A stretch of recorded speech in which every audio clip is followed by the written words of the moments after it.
Jesus Christ. Let's go. And my simpler opening was, dear Caleb Williams. Suck. I got such a hot take about Caleb Williams. It's not even funny. Let's go. Yeesh. I can't do it. We'll do it live. Do it live! I'll write it and we'll do it live! Mister, will you please wake up, wake up, wake up, wake up, wake up?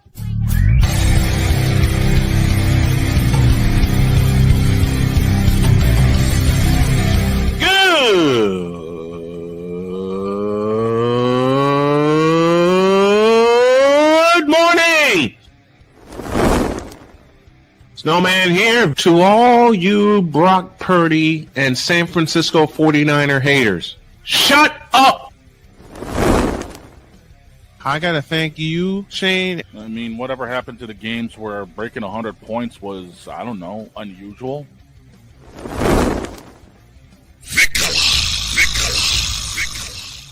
There was one word to sum up the All-Star weekend. Trays. Cause we take this job so serious. Splash Brothers, yes. Ray Allen, replace him with Steve Kerr. Reggie Miller, yeah.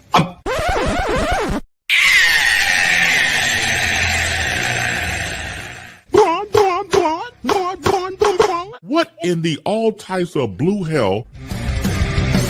Apparently, ball goes cases, Caleb.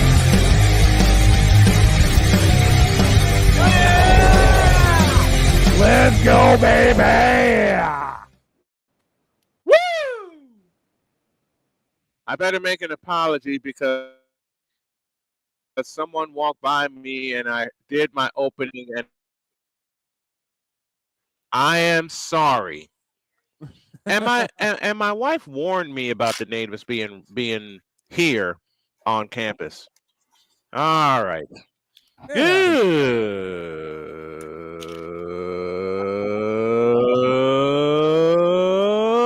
morning. And welcome to the on-campus Tuesday edition of Snowman in the Morning. Glad to have you all with us. I'd like to begin with an opening statement. Do I need to hit Chicago Bears? Not yet. Not yet. Chicago Bears, you're in trouble. Oh, boy.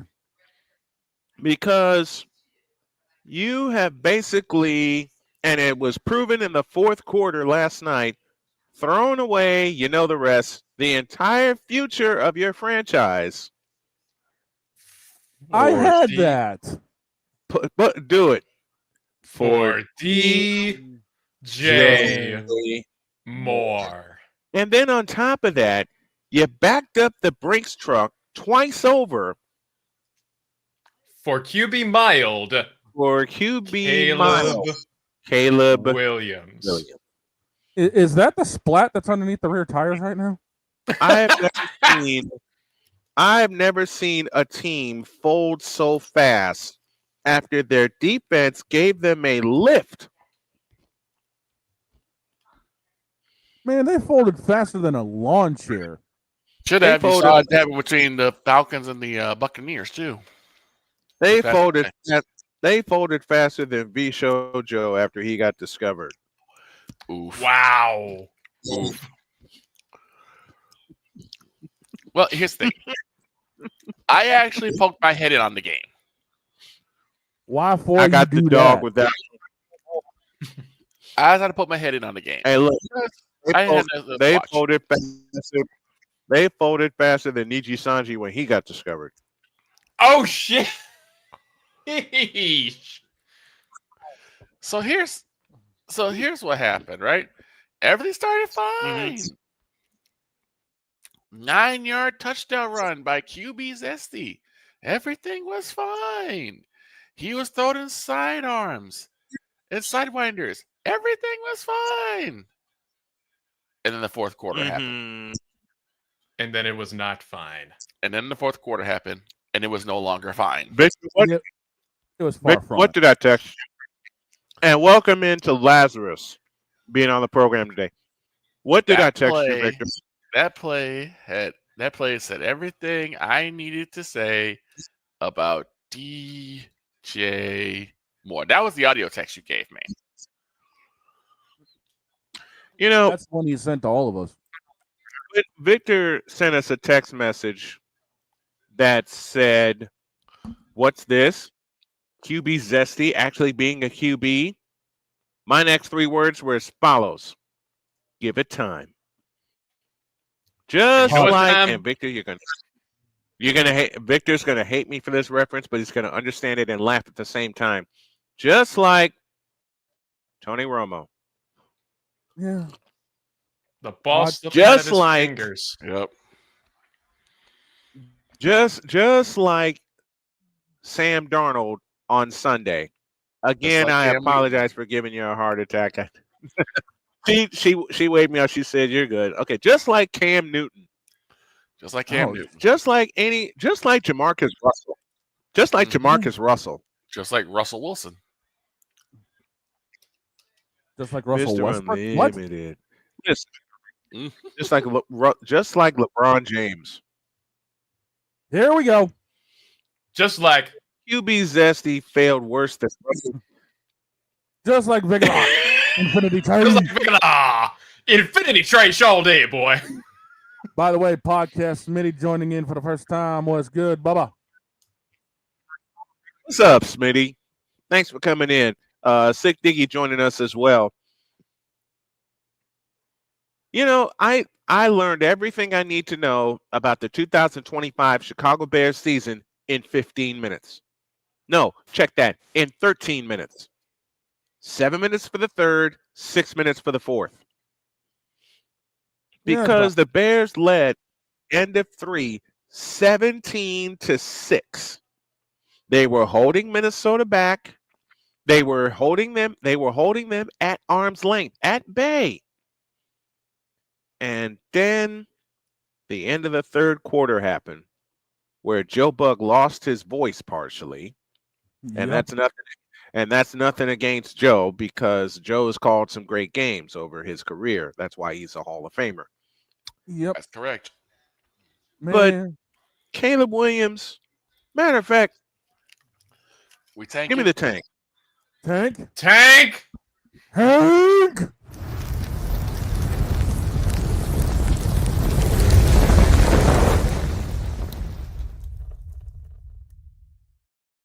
Now that's a clean burning seat. I tell you what. Yep. I tell you what, I thought I was retired. AB Media is in the house from Indianapolis, Indiana. Yep. Now, Here we go. I had a friend text me last night saying Caleb Williams looked great.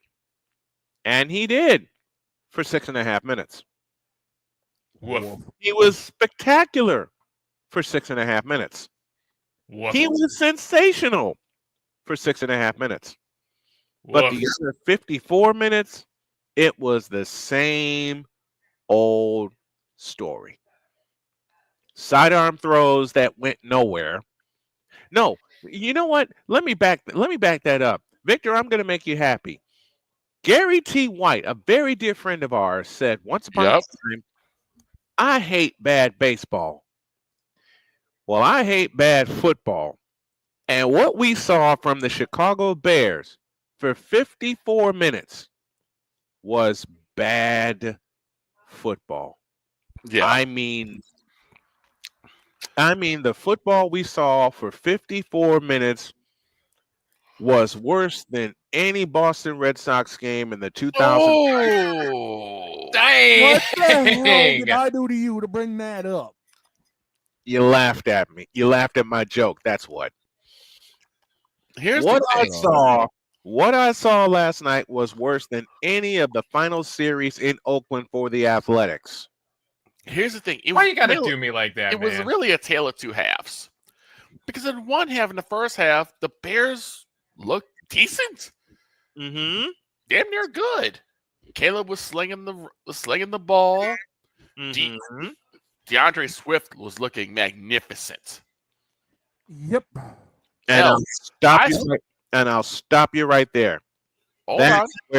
Okay, go ahead. Hold on. Go ahead. Hell, even DJ Moore had a couple catches. I was like, oh my God. They The look like Bears, an offense. They look like an offense. And then the third and fourth quarter happened. Literally, same thing happened with the Falcons. After their first touchdown drive, nothing. Sloppy. Very sloppy. Really? Really? Yes. The Griffin? Is that what we're doing? Thank you, Napoleon, for that. Now, give me this. Look. You know what, Chicago Bears? I will borrow from a George Carlin joke from 1984. You play football like old people. Oh. Oh. No. Slow and sloppy. You know it, Victor. Okay. And Caleb, I'll say it again, like I said at the top of the segment. Caleb Williams looked good for 6.5 minutes. He looked like he was a quarterback for 6.5 minutes. He looked, I can't believe I'm going to use the C word, competent for 6.5 minutes. For 6.5 minutes. But the other 54 minutes, what was that? The same old. What was that? I mean, and here's the thing. You know what? You said listen, Caleb Williams, you failed worse than Lamar Jackson Sunday night in the last 3 minutes. Here's the biggest thing, and I just talked about it before we got on air. Mm-hmm. This is, to me, is the killer for the Chicago Bears. This is what dug the Bears' grave. Because if you look at Williams' numbers, ain't that bad. 21-35 for 210 and a touch. I'm not going to get mad at that. I'm not. And thank you, Deeds, for the correction. That's not a full Carlin joke. He borrowed that from Full Metal Jacket. Thank you, Chris Dietz. It was from Carlin on campus. But I know the number where you're going to go, Victor, and it bears to be looked at. 12 penalties. Forget this. 127 yards. Including 3 major penalties. Yes. We're talking 10 yards or more on the drive before the Vikings game winner. Yeah. Now, J.J. McCarthy wasn't all that impressive either, but he was impressive when it counted most. Yeah. He led the Vikings to 21 fourth-quarter points in 10.5 minutes. 13-20, 143 yards, 2 touchdowns, and 1 pick six, which actually put the Bears up 17-6. It was a pick six by a former Viking. Mm-hmm. It was a pick six by a former Viking. I turned on I wrecked myself with Monday Night Football. Mm-hmm. I turned it on. I listened to the crowd at Soldier Field, and you can sense the shift after the pick six. After pick six, everyone's like, "Yep, this is it. This is gonna be our game. This is the time." And they never scored again. Never scored again. They never scored again. They never even threatened to score. Nope. Until the final minute. And that's because the Vikings took their foot off the gas pedal. They were up 2 scores. Mm-hmm. But no way the Vikings were going to let the Bears have the ball twice. They were going to do what Baltimore did against Buffalo Sunday night in Rich Stadium. Nope. But I'm just... where do you put this? You put this first and foremost at the foot of QB Mild. Thank you, Napoleon. You're very welcome for that one. You put this at give me this camera. Where do you put this? First and foremost, you put this at the foot of QB Mild. Because he wasn't zesty at all after that first drive. After that first drive, hell, he didn't even threaten. He did. After that first drive, he went softer than V-Show Joe on prom night. Oh!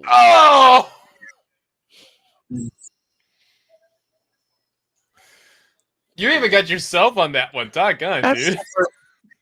Can't believe you did that. I did. Can't believe you said that. He went soft. Look, Caleb Williams went softer than Justin Fields in the fourth quarter against Pittsburgh. Woof. That's also true. He went softer than Jamarcus Russell's first drive with the Raiders 13 years ago. And I actually poked in on Ryan McCarthy's show last Wasn't night. it great? Wasn't it great? It was. But here's the thing. Again, you'll never win when you have over 100 yards of penalty yards. Yep. You'll never win. You'll never win. Caleb Williams could have had a perfect game. He could have pitched an absolute masterclass. There's your QB mild right there, by the way. and mild sauce from Taco Bell. Oh my God. And 12 penalties wiped out a supposed good game from Caleb Williams. You put part of this on the Bears. What's up, Jared Chalucci? I hope I said that right. If I didn't, please correct me. First of all, the Bears messed up by taking 12 penalties for 120 yards? 127. 127. To which I have to ask the question. How did you? Like, seriously, how do you manage to mess up that badly in penalties to get basically the entire field and then some in penalty yards? Not discipline. I'll answer your look. Well, you just answer the point. Lack of discipline. I'll give you a perfect example. Lack of discipline. I'll give a perfect example. In one drive, they got a holding penalty. So first and 10 becomes first and 20. Yep. You have a completion. You have Caleb in danger of taking a sack, tries to run away from the pressure. And as he's going down, he just hurls the football. Guess what? Intentional grounding. So now it's 3rd and 30. 3rd and 30. And you just killed your own drive. You killed your own drive because you lose a down. Yep. And you're backed up 10 yards. And you lose 10 yards and a down. Thank you, Jared. I want to be sure I said your name right. And up until then, Caleb didn't make a mistake. Up until that point. And I'm thinking to myself, why don't, because like if you take the sack, right, you might lose 5-6 yards. Yeah. 5-6 yards at the most. But So the way Caleb was scrambling in the fourth quarter. Yeah. Well, one of those kind of 30-yard sacks was going to happen. It didn't. Well, what the Vikings do? They blitzed. Oh, they blitzed. You know what? Set the house. You're familiar with the channel and the fellow named Carcino, are you not? Carcino. Oh my God, my boy Carcino for life said it best. You hire a coach to coach the game, which means all of the best coaches, Bill Belichick, Bill Walsh, Bill Parcells, who else? Mike Holmgren, Jimmy Johnson. There's a word that I'm hinting at that you need to make during the game. Kyle Shanahan did it yesterday, Sunday, against Seattle. Adjustments. Bingo. Adjustments. And the Bears made none. Nope. They made no adjustments last night, which is why they only scored 7 points the remainder of the game, and that came via a defensive adjustment. And that was a defensive play. But again, the penalties that were being levied was ridiculous. And I only said there was like one that I could have argued, which was a hold call. Oh no, it was a hands to the face. And it was on the top of the hands to the face, the chest plate. Yeah, but it was actually on top of the chest collar. Yep. Of the chest plate. So I'm like, okay, that was a little ticky-tacky, but it is what it is. But again, Caleb, why are you throwing the football when you know there's no receiver there? I have a better question. And go to 3rd down. Take the sack. Yep, take the sack and live for another down, because at that point your offense was still intact, and you could rip it downfield for 20 yards and pick up the first down. Here's another question that I want to know about the Bears offense. Why are Where'd you it throwing go? the ball short of the sticks? One thing Why? I did hear from a lot of the talk is that they were focusing on high completion passes that were That's sure BS. to be passes that were sure to be That was sure to be completions. caught.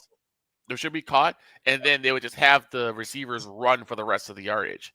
That's fine when it's 2nd and 5 or 3rd and 5. That's not okay when you're like 3rd and On 15. 1st and 10. You Or shouldn't 3rd and even- 20.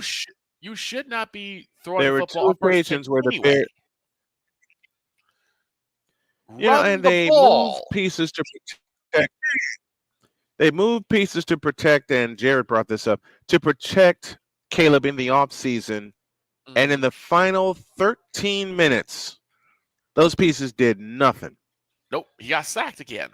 because the Vikings sent the house after him the entire second half. That's what you call an adjustment. That's what we call an adjustment. And the Bears didn't make that, and the Bears didn't make any. Give me this camera. Uh-oh. And the Bears didn't make any in the final 15 minutes. Oh, hell, the final 45 minutes. Let's just be totally real, okay? They did nothing. And the Bears are nothing. And I started this with a conversation with a friend of mine who said, Caleb Williams looked good. Stop the cap, please. Stop because Oh, where did it go? Oh, I you wish mean you- this? You mean this? Stop the cap. Caleb Williams. That's exactly what I meant. Caleb Caleb got sacked 6 times in 2024. With the way the offensive line is right now, though it didn't show last night, then he's going to get sacked 70 times.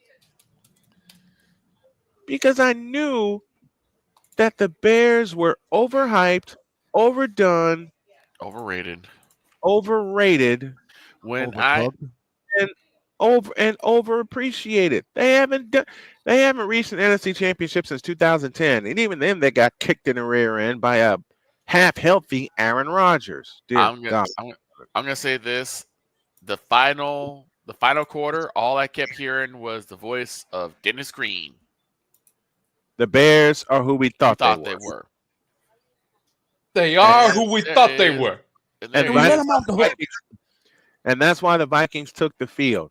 And the Vikings, unlike the Cardinals in 2006, did not let the Bears off the hook. Good. I hope every other opponent saw this 15-minute masterclass by the Minnesota Vikings, and they all take notes.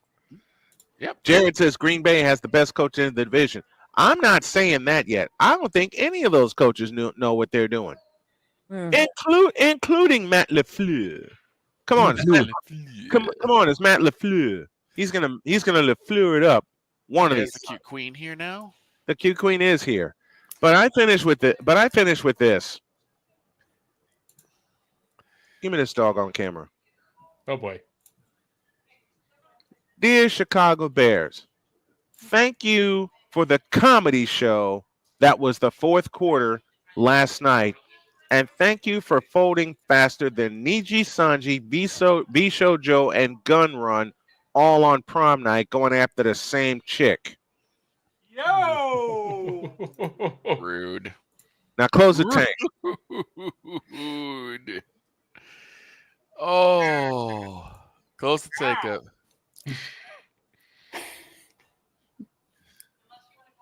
Really, Napoleon? Yes. But you I missed heard you also poke those vintage thing here.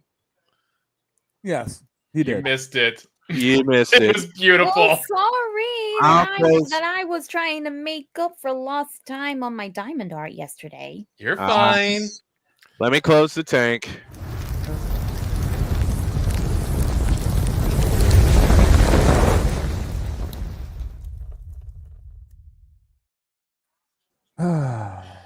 Coming up next, the 49ers are in deep trouble. What? And after that, get the quarters out of Aaron Rodgers' ass. We got to hit the arcade. That we do. I'm not using those quarters. Don't worry, we got hand sanitizer. I'm still not using them. Hell no. Bishop. Are we really going to use those quarters coming out of Aaron Rodgers' ass? Hell no. To the no, no, no.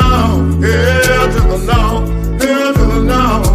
To the no, no, no. I'm taking Snowman's words. Hell no. No. All right. I have an unfortunate injury report about my 49ers, but thank God we play New Orleans on Sunday, and it's early. Oh, so you get a bye week then. Basically. Pretty much. We're back in 3. Back in. This is Snowman in the morning.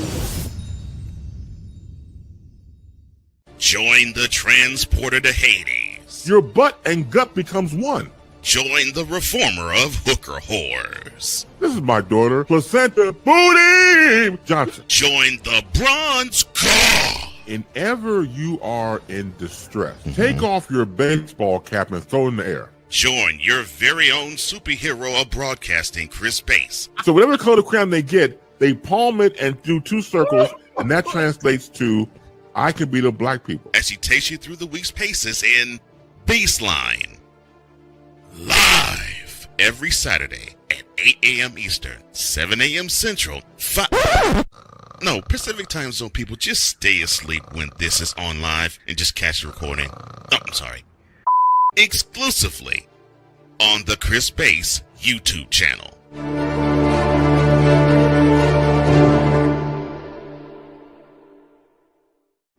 Are you ready to upgrade your coffee game? Prepare for an invasion of flavor with Invader Coffee.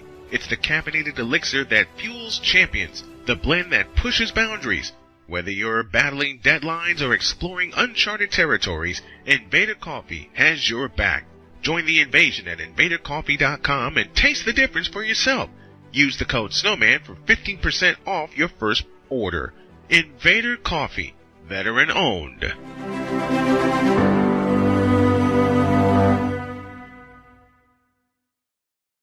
Sports bettors, listen up. Your favorite sportsbook, BetUS.com, is back and in our 30th year of action. With live in-game betting, incredible odds with daily odds boosters, props and parlays, fast payouts, and exceptional one-to-one customer service, we got it all. And when you sign up today and use the code Snowman, you will get a 125% deposit match on your deposit. Log on to betus.com or call 800-792-3887. That's 800-79-BET-US. BetUS.com, where the game begins.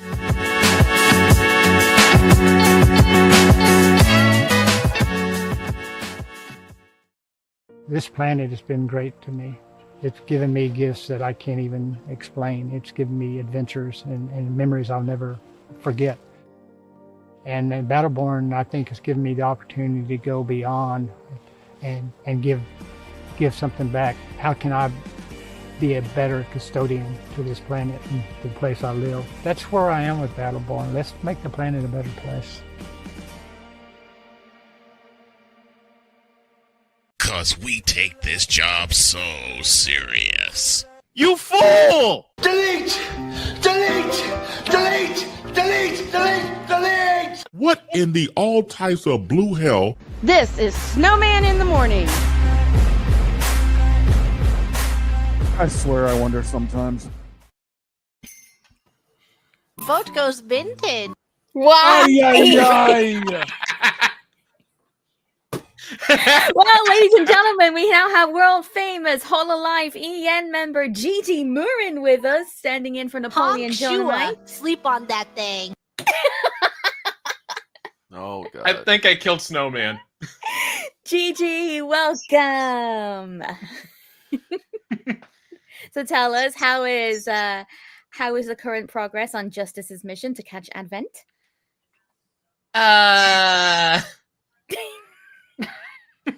think on that note. Oh, God. Arku, what's up, my man? Napoleon.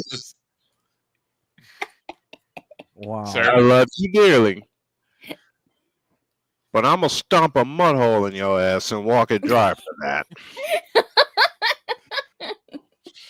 I actually won't, but that's one of the few times Napoleon got me. Okay, quick injury report. All right. That was beautiful, though, Napoleon. It Well was. done. Thank you. It was. Thank you. Oh my god, I would have laughed even more if you did Gura or Saba.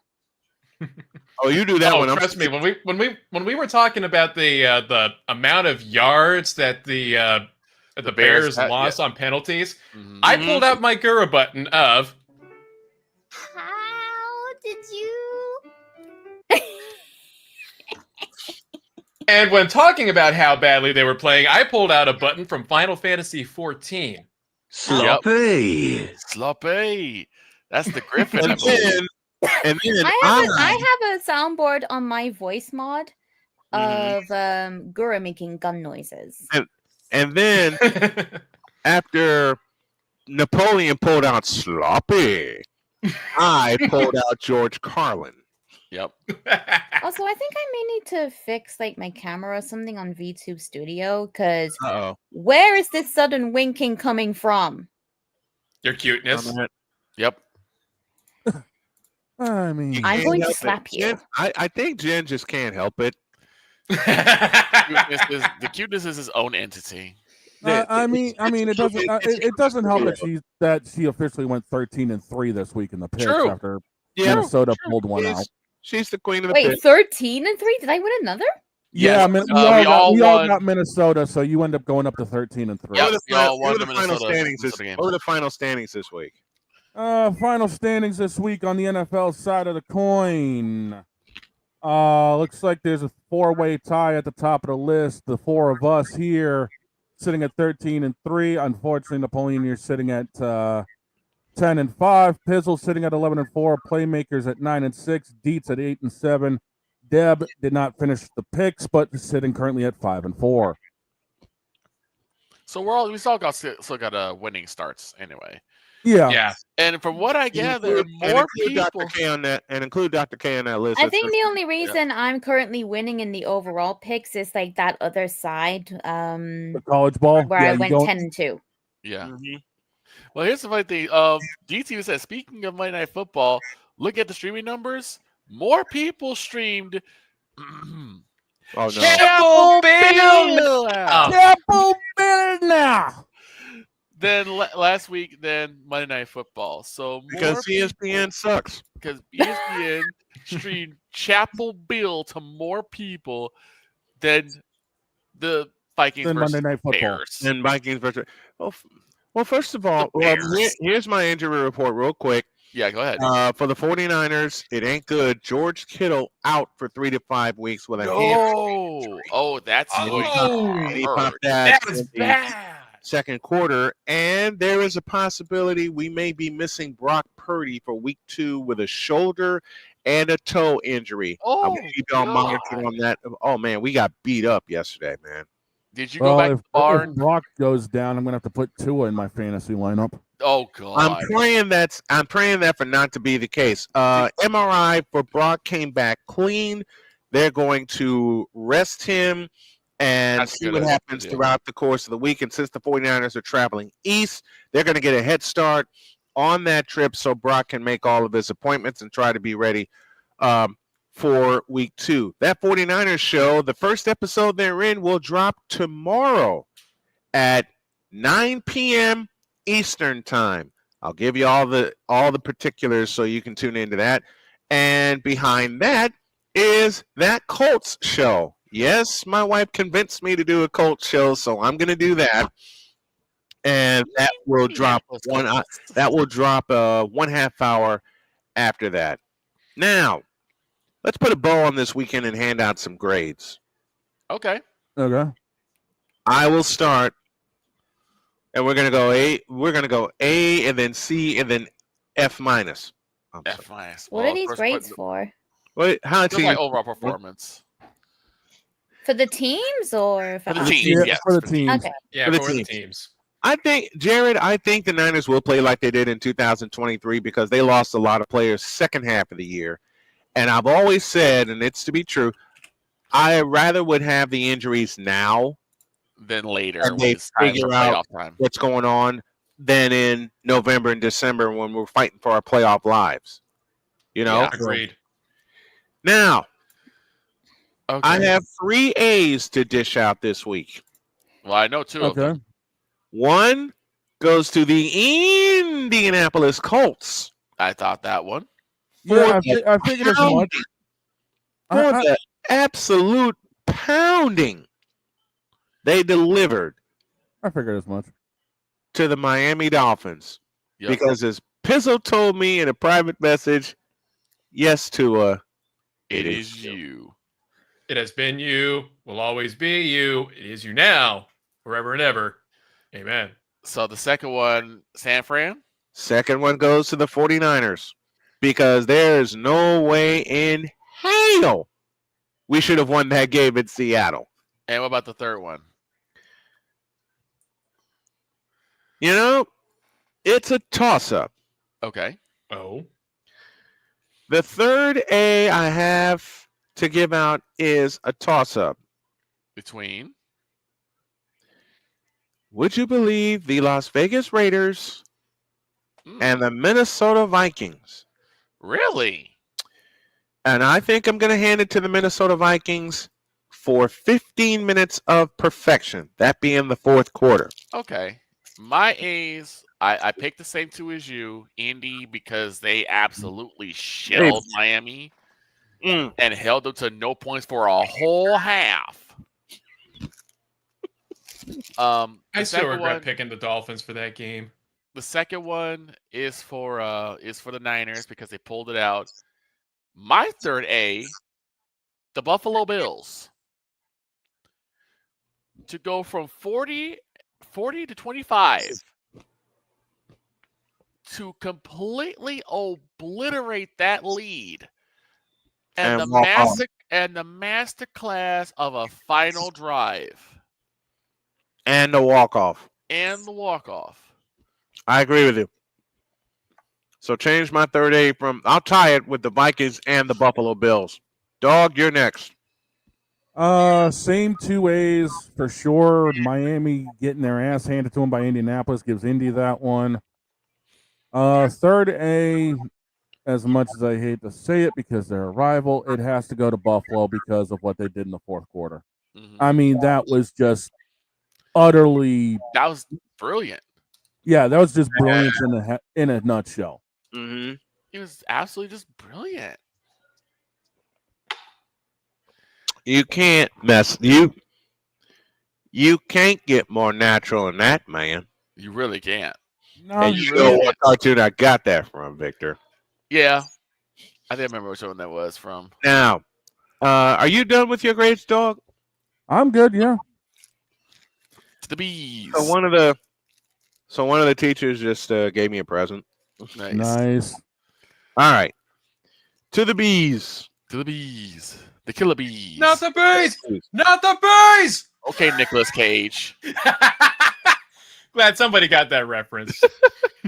I've seen that. Okay, Napoleon Cage. I've seen Wicker Man. All right. Not the bees! Not the bees! Oh, hey, Pizzle is here. Hey, Pizzle. Hey, Pizzle. You owe my. Here, give me this. Oh no. Oh no. Oh boy. I'm gonna make this joke all week, and Pizzle knows I'm joking around with him. But Pizzle, you owe Dr. K a video apology like Victor and Droid had to do last year. Oh boy. You know what Pizzle was saying? Well, that game bleeping sucked. Pretty much. I said I'm sorry. I know you, Pizzle. I know you did. I'm joking around. You know what? I sent the same message to Deb. Because she picked the Dolphins. She picked the Dolphins too. The playmaker did too. Yep. And I haven't seen the playmaker yet. No, y'all know I'm joking around with this. All right. Let's see. Oh no, Pizzle's got something planned for Wednesday night. Oh no, I'm gonna get it. I'm gonna get it. Wednesday night too. Because I know I was terrible at that Dolphins pick. I I gotta go. Yeet. Yep. Whenever you are in distress, take off your baseball hat Happen. Throw it and in throw it in the air. Speaking of Wednesday night, that's the Pain and Gain Pick'ems, 10 p.m. Eastern, all across YouTube and your podcast networks, and live on Snowman Multimedia Radio. All right, who's giving out? Did you give out your grades? I gave out my A's already. You gave out your A's, so now We already gave out the A's. We're sitting on B's. Napoleon, did you Napoleon have A's? I didn't do grades. I don't really have a report card because I didn't get to watch any of the games. So damn. Oh, that's fair. It's the problem when you work mornings and you don't exactly have streaming sites for the games. So right. Hey, been there once upon a time. I'm still scrambling a little bit. I'm gonna say, you know what? I kind of want Napoleon on a sports machine. There's only a problem with that. He works. Yes. Yeah, you work Sundays, right? I work Sundays, and I'm a retail worker who puts stuff on the shelves during the morning. So yeah, pretty much. And by the time he gets home, he's more exhausted than me running around trying to set up for a baseball game. Pretty much. Yeah, I know we're the easiest graders, Deets. I know that. That's like acting in the last quarter and missing the first. That's like LeBron winning 4 titles and missing 6. Well, I know that. When you played the other team like a fiddle, what do you expect? Yeah. Okay. Now the B's. And honestly, these grading anybody's like Gordon Ramsay grading someone from a cook from McDonald's. Deets is he's going to be the toughest. Deets critic. is the toughest. Yes. And I love that. Out of all of us, the toughest critic is Chris Deets. Y'all will see him. Y'all will see him Thursday. Okay. For the Time B's. to hand out some B's. And I only have one. Really? Okay.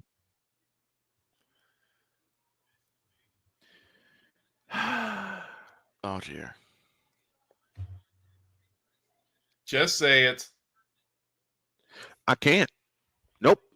You're gonna have to. You have to, or else we're going to be stuck on the B's forever. I only have one. And who is it? Matt LaFleur. The Packers. Yep. Because they punched Detroit in the mouth and kicked out their teeth. For me, the B's would be Tampa Bay. I can see that. Yeah. And Minnesota. Fair. Because they basically were in the same situation like with the Tampa Bay Buccaneers. Mm-hmm. They trailed for most of the game. Yeah. You know, a few lead changes in Tampa Bay's game, but they trailed most of the game, and then when it counted the most, they came out swinging. You know what, Deets? I can't argue with this. Yeah, but then I can't argue. I can't, and here's why. What's worse, a team that's down 40-25, or that same team losing 41-40? You allowed that many points to have that game taken away from you. All right, let's skip the rest of it. Who are yours, Victor? Who do you give B's to? Like I said, Tampa Bay and Minnesota are my B players. Shane, you're next. I would take Tampa, but in the hindsight, I would also put Green Bay on there. Yeah. And as far as I'm concerned, screw the rest of it. I got 1 F. I wonder who that is. The entire state of Ohio. You gave us a dumpster fire of a game. You really did. I mean, the Packers. I mean, dude, the Pittsburgh and the Jets were better. Yeah, Pittsburgh and the Jets were. And those two teams are absolute dumpster fires. Okay, so. Oh, great! Here's the problem. Because I gotta tell you this, Napoleon. So we pick our games before we get started. We pick at least 2 or 3 games that we're going to watch and give updates while Snowman takes the main call. whether it's the Niners or the Colts. Yep. Unfortunately, I had picked originally Jacksonville and Carolina because that was one Yep. against I said I'll watch. Yep.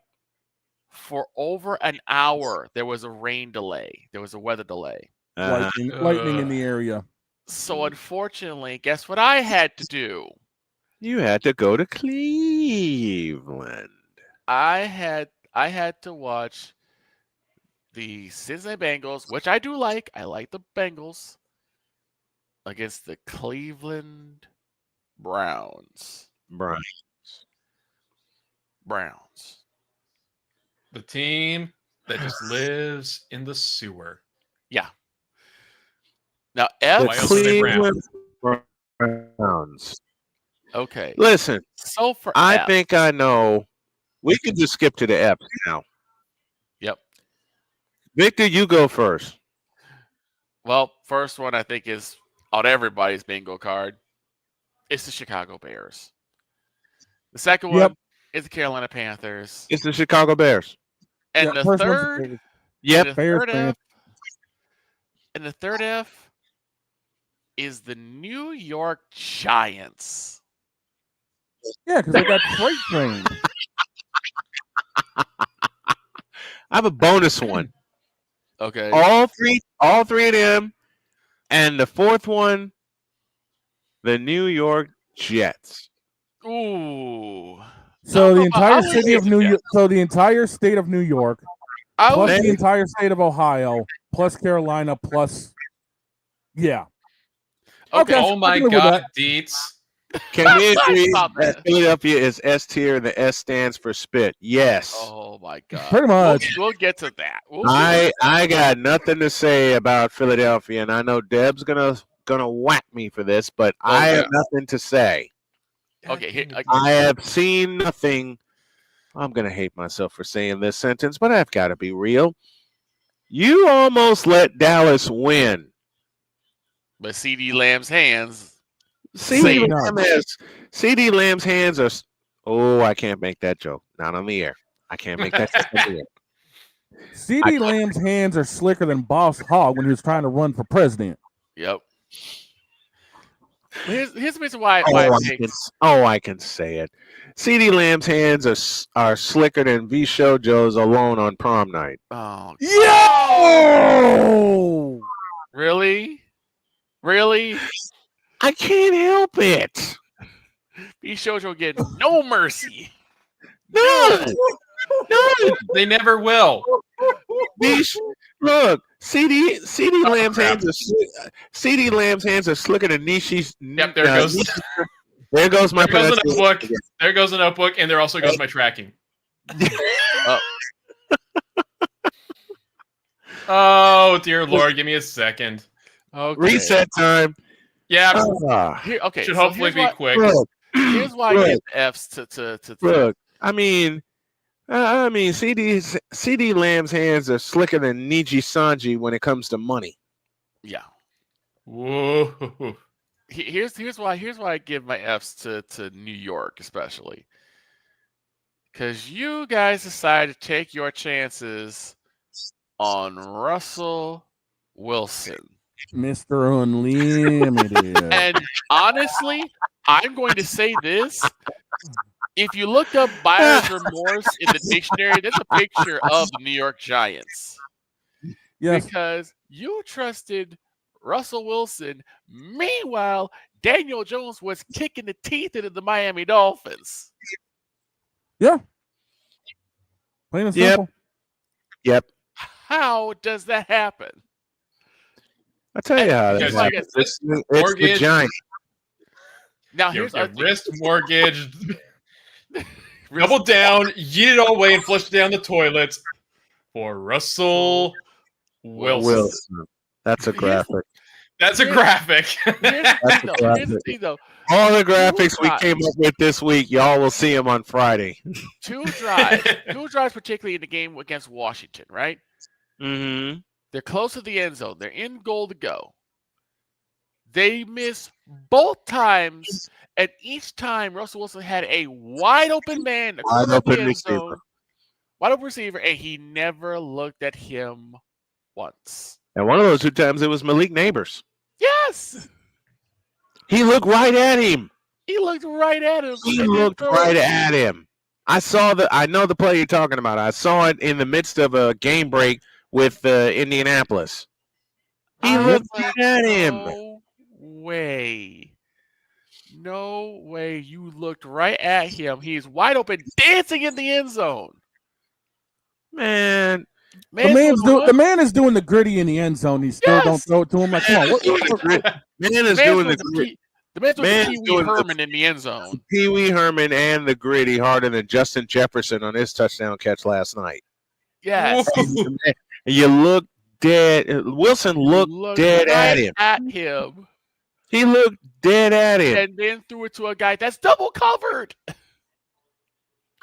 I'm about to ruin this man's whole career. Under. To Coker Steve's, what are we doing? What are we doing? No, I'll quote him even better. What the hell are we doing? What are we doing? We're taking a Mike Tomlin approach to how we play offense. Hit it. Oh Shane. my God. We do not care. The Bears are the Bears. Yep.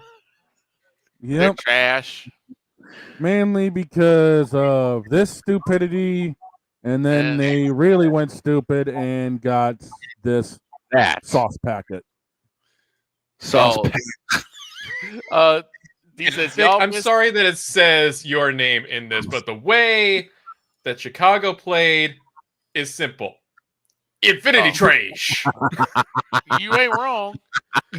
You ain't There wrong. is All this. There's no all this. Here's the crazy thing. Here's the crazy I thing, think, Napoleon. you know what happened? I think I posted the original clip that featured that, and Napoleon got a hold of it. Here's the crazy thing: is that every single show in our community has that graphic. Just my name. Mm-hmm. They have that sound effect. Drew Willingham has it. Ryan McCarthy has it. Of course, Playmaker and Cole have it. Oh, you know what? Dietz is right. Even Why Cole aren't we has it. facing the San Diego Chargers? Oh, that's right. You know what? That's absolutely right. That's another. He is that's right. Acre. That's That's fair. another He Acre. is right. You know, that's an A fair. right there. That's an A. That is Yes, also it an A. is. Yep. And Dietz, we In fact- understand about autocorrect.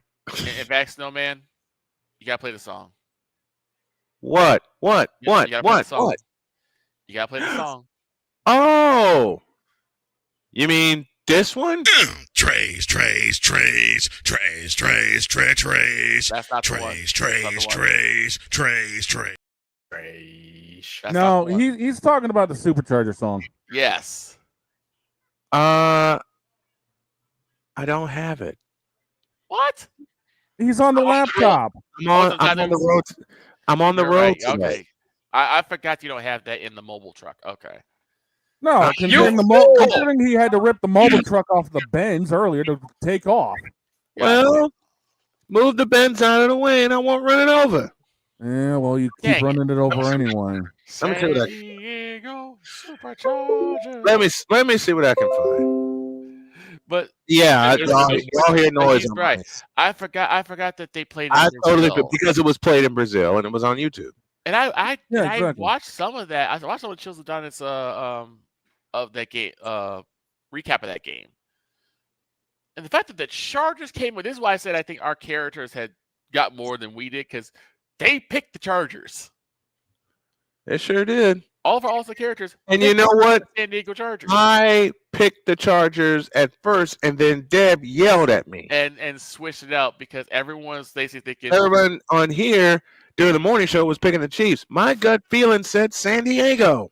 I should have stuck. I should have stuck. I should have stuck with my gut feeling. Because my gut feeling but said San Diego. But everyone was looking at it as Patrick Mahomes and the Chiefs are And I upset still that have- they lost. And I still have San Diego winning the division. I got you covered in the back chat, by the way, boss. Thank you. Wait a minute. I might have it here. Hang tight. Well, in case you don't, there you go. All right, thank you. Dang it! He's choking over there worse than Chicago did last night. I sure am, man. Oof. I sure am. Oof. He's choking worse than Patrick Mahomes did against the Chargers. I mean, Also, you know what I think we should do? And I was gonna put this Tell for me I'm random wrong. musings. I was gonna do You this ain't for wrong. random musings, but you know what we should do? what? We should start printing out and selling etiquette books for fans. Proper etiquette. Selling what? books. Printing out and selling what? Proper etiquette. books for rent. Because that baseball Karen, whoo-wee. Yep. I got a few people that need No, that. you stole that from me. That was my ball. I got a Should few. right up in as that dad's people face. Like that was. I'm sorry. Oh, it gets Dear worse. Phillies, Karen, you a bitch. You know what, Karen?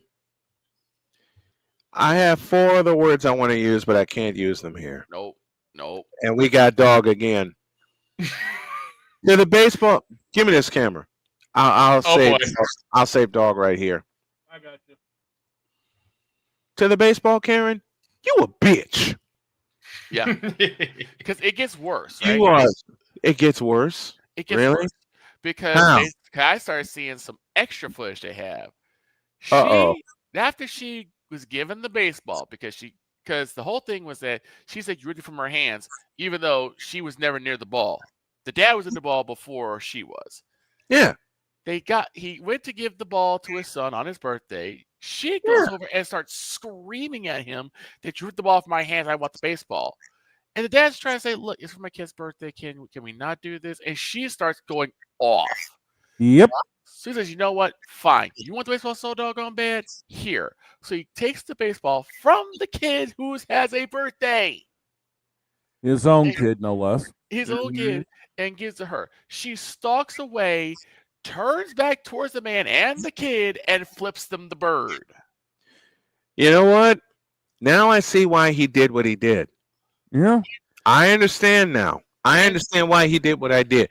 Why he did what he did. The F tier, the Tennessee Titans. Oh my God. Tennessee with no O-line and poor Cam Ward. Yeah. Cam Ward and Caleb Williams are going to get sacked the same amount of times this year. So then an Eagles fan, because he had the Eagles, decides to get a little chippy with her. Shit gets in his face. Oh my! And starts yelling at him. She clearly didn't know where she was. If you didn't think Philadelphia fans were going to boo her. There are the same people that threw snowballs at Santa Claus. Yes, they did. Oh my God! I'm glad that she didn't run into me. Oh no! That's all I will say. If she ran into me, I probably would have decked her after a while. I'm sorry. If she ran into me, and my child was there, I'd have turned into the Undertaker. Yep. Oh yeah. Change that. I'd have turned into a combination of the Undertaker, The Rock, Stone Cold Steve Austin, and Bradshaw. What? CFH. And after how many beers? Who cares? Because I'm like, how do you do that?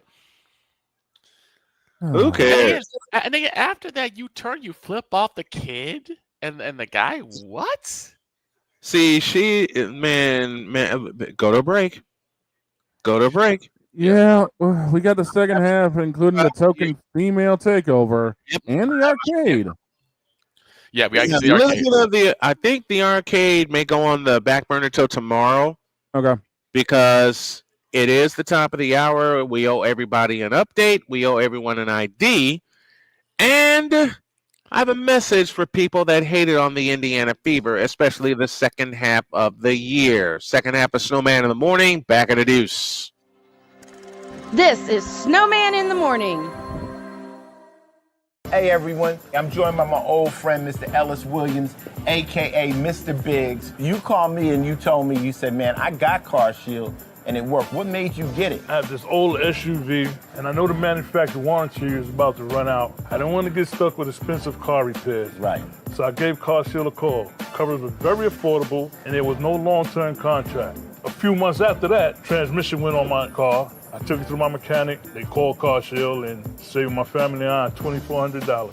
CarShield is America's #1 auto protection company. Their administrators have paid out over $1 billion in claims and cover most vehicles from 5,000 to 150,000 miles. You'll receive 24/7 roadside assistance, courtesy towing, rental reimbursement at no additional charge. Give CarShield a call today before it's too late. Remember, CarShield cars go farther. Protect yourself now against expensive auto repair bills. Call 800-513-9263. Whether it's news, the largest egg producer finds bird flu in chickens at a Texas plant, weather, devastating tornadoes rip through the heart of the United States, inspiration, a breast cancer survivor completed the journey of chemotherapy and now begins a future one of matrimony or sports. Michael Jordan is shown on a photo with Diddy. LeBron James has a video extolling the virtues of a Diddy party. This has been yet another beating a dead horse presentation. We got you covered. BS3 Network, in association with Comey Media Incorporated, proudly present The Morning Shift with Cole Johnson. Live every weekday at 8 a.m. Eastern, 7 a.m. Central.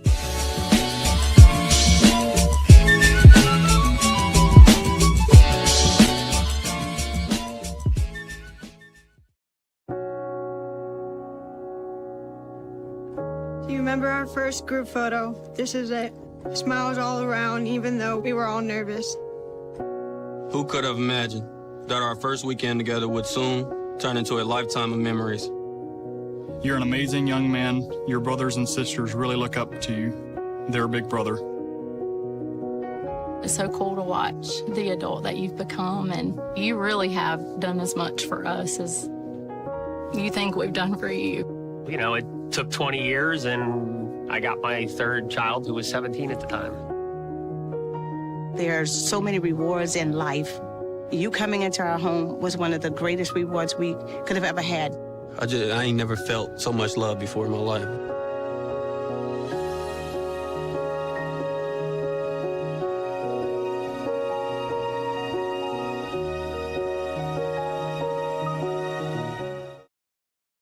Mister? How do you operate this Twitter thing or this Instagram thing or whatever the heck? You're supposed to know all this stuff. Anyway, welcome back to the show. All right. I think the fellas are going to have to handle the update, and I just handle the music because I'm on the road this morning. I'm on campus, and I forgot a few things. Uh-oh. And besides, I don't have an extra monitor with me, so... Doggone it. All right. Yeah, doggone it. Thanks to all of our stations that are picking us up this morning. It's now time, if Dog will hit the button. Yeah, I got you. I'm just loading up a couple extra tabs here, but it is that time for the Snowman SeatGeek scoreboard. Get a Queen update brought to you by SeatGeek. Use code Snowman for $20 off your purchase, whether you're going to go see your favorite MLB team go down the tank. The Chicago Bears end up running themselves over like there's no tomorrow, or possibly a Taylor Swift or Blackpink concert. Feel free to use code Snowman for $20 off your first purchase. With the NHL around the corner also. That's NHL right. is about to have their opening face-off coming up as well, so use code Snowman only with the power of SeatGeek, where fans can fans. All right, Vic, you got the scores. Victor, it's all yours. Let's get started. Lone NFL game. Monday Night Football had the Minnesota Vikings beating the Chicago Bears 27-24. Bears once again fumbled the game in traditional Bears fashion. Up to yesterday's games in the MLB around the diamond, the Washington Nationals 15-7 over the Miami Fish. Ouch. Yeah, the Royals lose to the Guardians 10-2. The Phillies blank the Mets 1-0. The Cubs lose to the Braves 4-1, so we get our wish there. The Rangers beat the Brewers 5-0. The Twins over the Angels 12-3. The Reds lose to the Padres 4-3. The Mariners beat the Cardinals 4-2. The Giants over the Diamondbacks 11-5. The Red Sox blank the Athletics 7-0. Sorry, Napoleon. It's fine. It's fine. The Dodgers over the Rockies 3-1. Those are the games from last night. Now, before we get into the probable matchups for today, there is a little bit of a WNBA slate. The Dream beat the Sun last night, 87-62, which leads us into a big slate of today's games. It's Mystic Liberty, Lynx Fever, Sky, Aces, Sparks Mercury, and Valkyrie Storm. The Sparks and Storm are still fighting for the 8th playoff spot, which means there's a lot to play for later on this week. Now we got the probable matchups for today's games, and we got some doozies here today. At 5:35 Central, you see the Pittsburgh Pirates taking on the Baltimore Orioles. It's the 2-4 Mike Burrows for Pittsburgh being countered by the 0-1 Kyle Bradish. The Cleveland Guardians trying to basically disinfect the funk from the Cleveland Browns as they take on the Kansas City Royals at 5:40 p.m. They are going to need a lot of bleach for that one. It's the 7-6 Noah Cameron for Kansas City being countered by the 4-3 Joey Cantillo. The Washington Nationals are trying to continue their winning ways at 6:40 p.m. Eastern. Go ahead, Snowman. Go ahead, Snowman. 6:40 Eastern. Nats and Marlins from Miami. From the Lone Depot, it's the 7-15 Mitchell Parker versus the 0-2 Adam Mazer. 5:45 p.m. Central, you have the Philadelphia Phillies, minus the Karens, taking on the New York Mets. It's the 1-2 Sean Manaea versus the 11-6 anti-Karen Ranger Suarez. Next two are mine because these are big playoff matchups. Tigers and Yankees from the Bronx at 7:05. 13-5 Casey Mize goes for Detroit, while it's the 8-6 Will Warren for the Yankees. And this one from the Sky Dome, I'll be keeping an eye on. 7:07 p.m., the Houston Astros and the Toronto Blue Jays in a very possible division or ALCS matchup. It's the 1-0 Luis Garcia versus the 2-1 Shane Bieber. 6:15 p.m., we see the Braves trying to continue their winning ways against the Chicago Cubs, and that is in Atlanta. It's the 9-4 Cade Horton versus the 5-12 Spencer Strider. 25 minutes after that, we go to the south side where the Tampa Bay Rays look to even their record at 500, taking on our beloved Chicago White Sox. It's going to be a spot start for Tampa Bay. They have not announced their starter yet, but it's going to be Yoandris Gomez going for the White Sox at 3-2. The Brew Crew of Milwaukee will be looking for some revenge at 7:05 p.m. Central, taking on the Texas Walker Rangers. Milwaukee has also yet to announce their starter, but it's going to be the 9-8 Jack Leiter going for Texas. From the Big A in Anaheim, Twins and Angels at 9:38. The 4-4 is Zebby Matthews to be countered by the 6-5 Kyle Hendricks. At 8:40 p.m. at Central Time, that is going to be the Cincinnati Reds going for San Diego Chickens. I mean the Padres. Going for Cincinnati, it's going to be Zach Lytle at 9-8 to be countered by the 4-2 Michael King from Petco. Couple minutes after that, St. Louis and Seattle in a big, in the second of a big series as far as the American League West goes, from the phone booth we like to call T-Mobile Park. Live from the cell phone, it's going to be the 7-11 Matt Liebertor versus the 8-7 George Kirby. West Coast battle at 8:45 p.m. You have the Arizona Diamondbacks and the San Francisco Giants. From the Bay in Oracle, it's the 11-13 Zach Gallen for Arizona versus the 10-6 Robbie Ray. And we stay in the Bay with the Boston Red Sox and the Oakland Athletics at 10:05. From Suter Health, it's the 7-11 Dustin May versus the 10-10 Jeffrey Springs. And Victor has the last game of the night. Our 9-10 nightcap features the Colorado Rockies, who gives crap about them, taking on the LA Dodgers, and that is in LA. From Chavez Ravine, it's the 3-12 German Marquez versus the 5-3 Emmett Sheeran. Those are the stats, facts, and figures. Those are your probable matchups. Go to BetUS or want to parlay for a little scratch on the game. But that has been your Snowman SeatGeek Scoreboard Cutie Queen update. Brought to you by SeatGeek, where fans can fan. Use code Snowman for $20 off of your first purchase. I'm on campus this morning. I'm absolutely loving it. Now, Podcast Smitty says, I'm here for the WNBA talk. Allow me to oblige. Give me the take. We also got somebody else for that too, you know. I know, but this is personal. Take.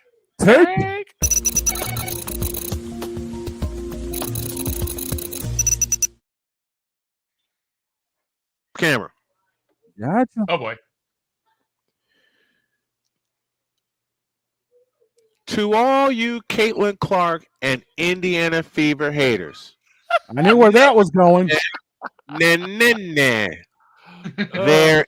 in. Despite all the injuries, despite all the hatred, and we know it's a league-wide thing that they hate Caitlin Clark and the Fever because they don't want to see him succeed. Well, guess what? After they pounded the Washington Mystics into the dirt by 29 on Sunday, the Fever have officially clinched their playoff spot. Now, it's just a matter of seeding at this point, but they are in. They play their final game tonight, and I have to miss it because I have to be at work. They play their final game tonight at home against the Minnesota Lynx. Now, I want to direct this, as I said, to all the Caitlin Clark and Indiana Fever haters who said some of the most, how does Iron Eagle put it, ridiculous things I've ever heard in my life. And Napoleon, hang on to your seat for this one. The guys already know about some of the strange talk I hear when it comes to the WNBA. And they've asked me several 100,000 times why I'm so fascinated with women's basketball. Well, when you cover a sport for the last 30 years like I have, and you've been interested in women's basketball since 1982, it's kind of ingrained in you. And aside of that, two of my biggest fans of me covering women's sports, one of them gave me life, which was my dad. The other I married.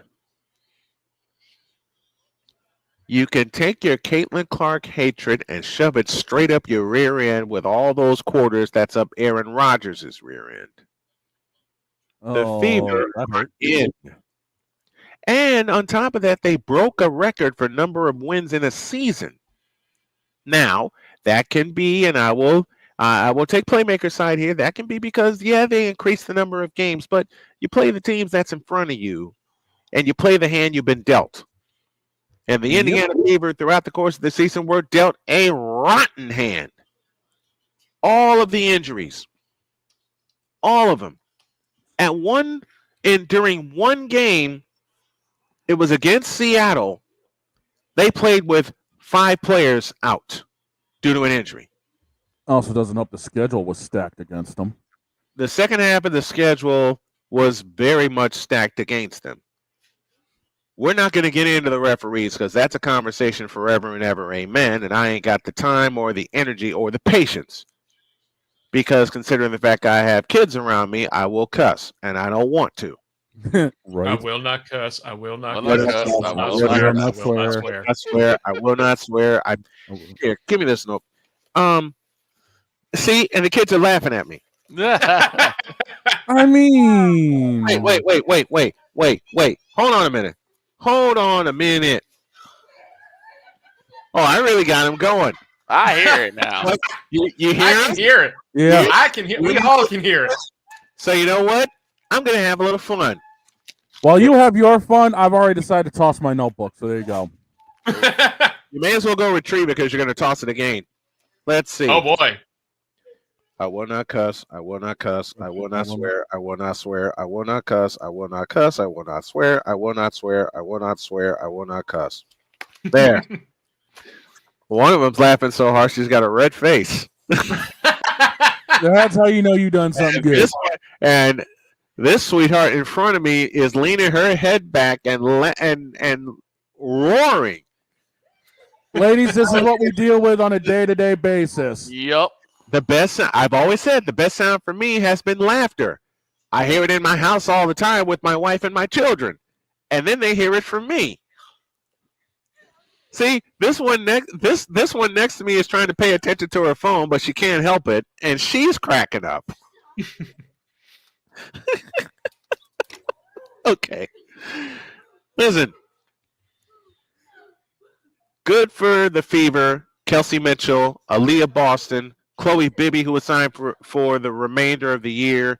Who else? Ariel Powers, who came in a pinch.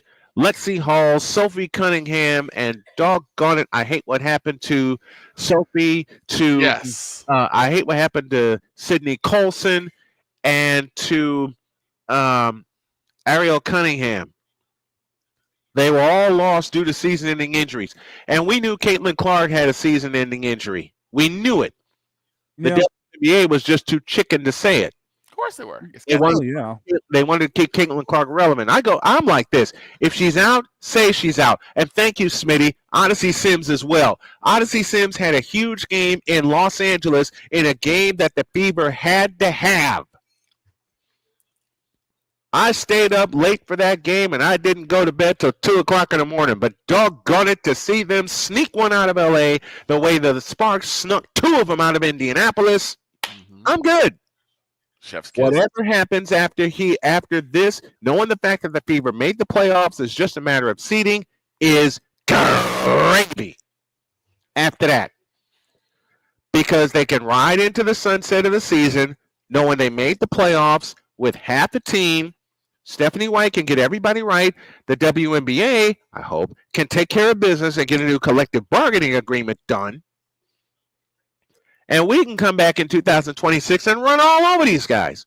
Oh, by the way, dear Angel Reese, you suck as a basketball player. Damn. We knew that was coming, but damn.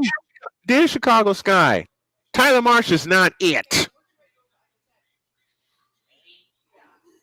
Oh. Wait. I'm trying to find. Don't you have the? Oh wait, no, you don't have the graphics there with them. Not here in the mobile truck. I don't. Not here in the mobile truck. I don't. Tyler Marsh. For Tyler Marsh. Make sure you put that in the second truck. I will. So I close by saying this. Nene. We got it. And to all the Chicago, listen, there were so many haters throughout the season that kept coming after me, and I know Allison's standing by. I'm going to hurry up, and then I got to step away for a minute. Let me say this. All the frivolous stats, and yes, most of them are frivolous, Allie will agree, about Angel Reese and her double-double mark, which is incredible. Which is absolutely incredible. It is. Okay? She's got the talent for it. She ain't got it up here. Yet. And to all you Chicago Sky haters that kept coming after me, we're in the playoffs, and you're not. That's Snowman's take. What is yours?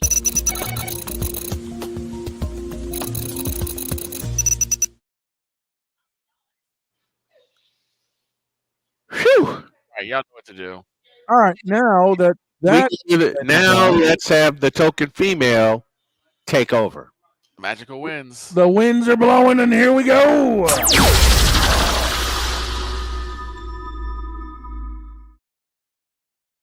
Miss Allison Morley. Hi, guys. Boy, you've given me a lot of ammo for today. Well, uncork the bitch and let's go. Before we get started, I want to ask you, I've been meaning to ask this question since we heard the news on Sunday. Yeah. Pam Oliver. Yes. Hall of Famer. Hall of Famer. Mm-hmm. How amazing! Isn't that incredible? How amazing is this? You know, not surprising at all. She is such a professional. She's somebody I took lessons from. She's somebody who braved not only the racial discrimination of this world, but the sexist discrimination of this world to raise to the top of her profession. I don't care. And the thing is that I can't think of another person who worked harder, who played through pain. Remember when she was on the air with a concussion? Yep. Do you remember that? About 10 years ago? It was phenomenal that she could actually eke out a broadcast. You know, you talk about some of these guys who do sideline reporting. I mean, that's nothing compared to what females go through. on the And sidelines. And the thing I love about Pam Oliver, she kept showing up. Yeah. She when rose above. She when rose above. When she signed with Fox, she was at the bottom of the pile. Yep. As far as sideline reporters. By Right. 2003, she was with the main team, and the main team at that time, of course, was Joe Buck and Troy Aikman. Right. And I will never forget how she made it in 2003 when she did the game between the Green Bay Packers and the Philadelphia Eagles on the sideline with the main team. The next week, she copied it because it was Philadelphia and Carolina for the NFC Championship. But, man, more than kudos to Pam Oliver. She has done it all, seen it all, and now she takes her rightful place in the Sportscasting Hall of Fame. Absolutely. I mean, if she doesn't, it's kind of a shame that her profile isn't bigger, because I would have tagged her for a Ford Frick Award a long time ago. I would have said, look at this girl brings more to the table than 3/4 of the analysts out there. She had to go into locker rooms and, deal with coaches who might or might not speak to her. She has overcome so much in order to do what she did. And, and at 64, she's showing no signs of slowing down. I mean, she still has that opportunity to become a Ford Frick Announcer of the Year, and I'm saying that is her next award in line, period. I think so. And when they did the little vignette on her on Sunday, we had a chance to see it. She was still working the sidelines, notepads in hand, with the microphone, getting saluted by the entire crew and by the fans on the sideline. So our congratulations to Pam Oliver being elected to the Casting Hall of Fame. Now, I always said it was loaded with ammo for today. Oh, here we go. Most of the ammo is on top of the ammo that I just dropped when it comes to the WNBA. So let's let it rip, Allie. Where do you want me to start? I could go off in many directions at this point. You know what? I want you to start with a note that I did yesterday on the show when I dipped my toes into the water when it came to the organization called the Chicago Sky. I want you to go deep with them. I want you to rip them apart for us.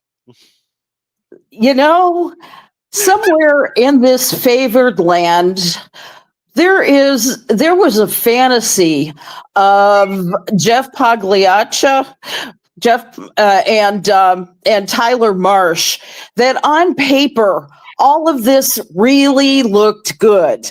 And I would say that if things had worked out the way it envisioned in their fantasy world, kind of like Barbie Land, that would have been a great scenario. However, you had a few flaws in that fantasy world.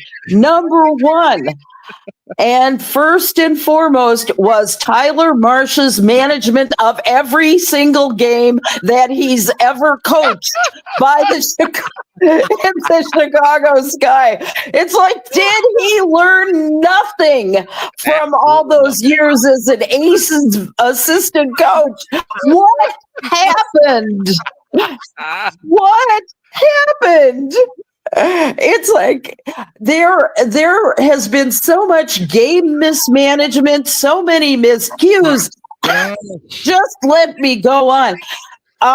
The Chicago Sky Nation has been calling for his ouster and Jeff's ouster probably since mid-season, and maybe even a little before that, probably right after Courtney Vandersloot went down. He could have gotten anybody to be a point guard or a general at that point. He could have gotten anybody to replace Courtney Vandersloot. Did he? Hell no. Hell no. He didn't get a damn... What? Who did we talk about? Ariel Cunningham, who signed with Indiana a week after Sloot went down. Ariel Cunningham was sitting right there. Did they think of anybody to be point guard?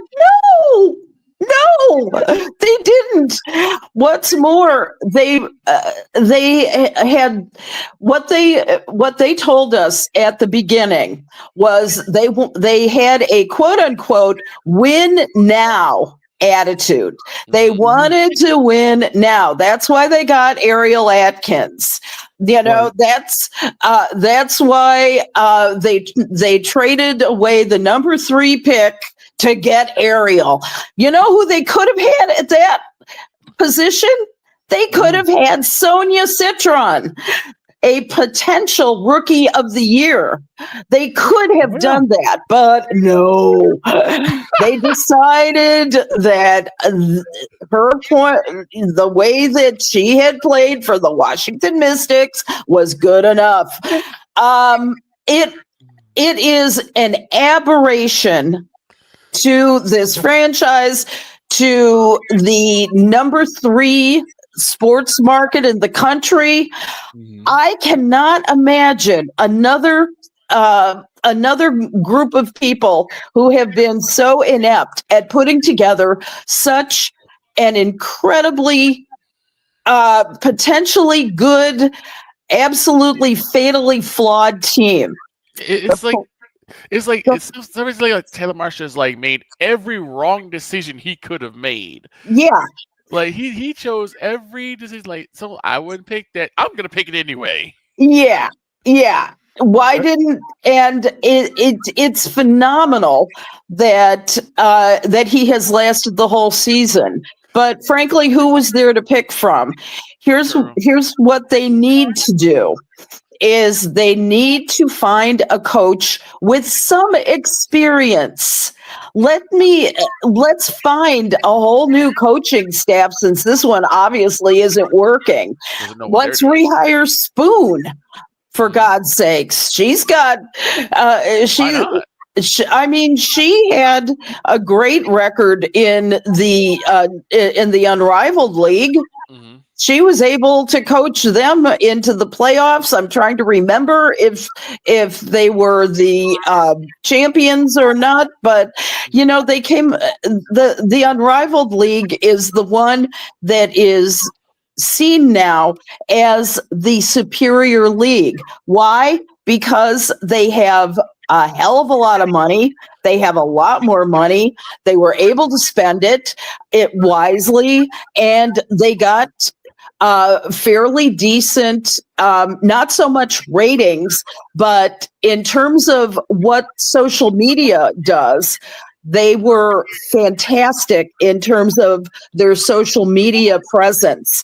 And more people watched on the, trying to think what it was, the apps for it and things like that, things that are not measured by ratings. They are now the league to look up to, and I hate that because the traditional group. Go ahead. I was about to say, because they ran it on the TNT app. They ran TNT TBS coverage. They weren't the place where you would normally expect to have eyeballs, but damn, when they had them and they had the social media interactions, the Unrivaled League was the league getting talked about. Yeah.